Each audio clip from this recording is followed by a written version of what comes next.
വെള്ളമാണ് ആഡ് ചെയ്യുന്നത്. ഞാൻ ചോറ് കുക്കറിലാണ് ഉണ്ടാക്കിയെടുക്കുന്നത്. ആ ഒരു വെള്ളത്തിലേക്ക് ഗ്രാമ്പൂ, കറുവപ്പട്ട, കുറച്ച് ഏലക്ക, അതുപോലെ തന്നെ കുരുമുളക് ഇതൊക്കെ ഒന്ന് ആഡ് ചെയ്ത് കൊടുക്കുന്നുണ്ട്. പിന്നെ ചോറിന് ആവശ്യമായിട്ടുള്ള ഉപ്പ് ആഡ് ചെയ്ത് കൊടുക്കുന്നുണ്ട്. പിന്നെ നമ്മുടെ ബിരിയാണി ദം ചെയ്യാൻ വേണ്ടിയിട്ട് കുറച്ച് മല്ലിയില, പൈനാപ്പിൾ, അതുപോലെ നേരത്തെ വറുത്ത് വെച്ച ഓണിയൻ, അതുപോലെ തന്നെ കുറച്ച് മുന്തിരിങ്ങ, അണ്ടിപ്പരിപ്പ് ഇതൊക്കെ ഞാൻ മാറ്റി വെച്ചിട്ടുണ്ട്.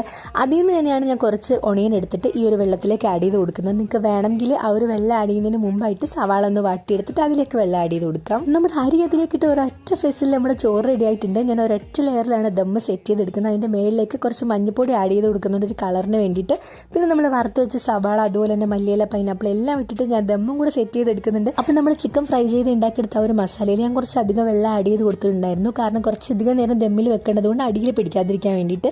അപ്പോൾ ലാസ്റ്റായിട്ട് ഞാൻ കുറച്ച് നല്ല നെയ്യും കൂടെ ആഡ് ചെയ്ത് കൊടുക്കുന്നുണ്ട്, ആ ഒരു സ്മെല്ലും ഫ്ലേവറും ഒക്കെ കിട്ടാൻ വേണ്ടിയിട്ട്. കുറച്ച് നേരം ഒന്ന് അടച്ച് വെച്ച് കഴിഞ്ഞ് പിന്നെ ഓപ്പൺ ചെയ്യുമ്പോൾ നമ്മുടെ അടിപൊളി ബിരിയാണി റെഡി ആയിട്ടുണ്ട്. അപ്പോൾ നിങ്ങൾക്ക് വീഡിയോ ഇഷ്ടമായാലും സബ്സ്ക്രൈബ് ചെയ്ത് സപ്പോർട്ട് ചെയ്യാൻ മറക്കരുത്. താങ്ക്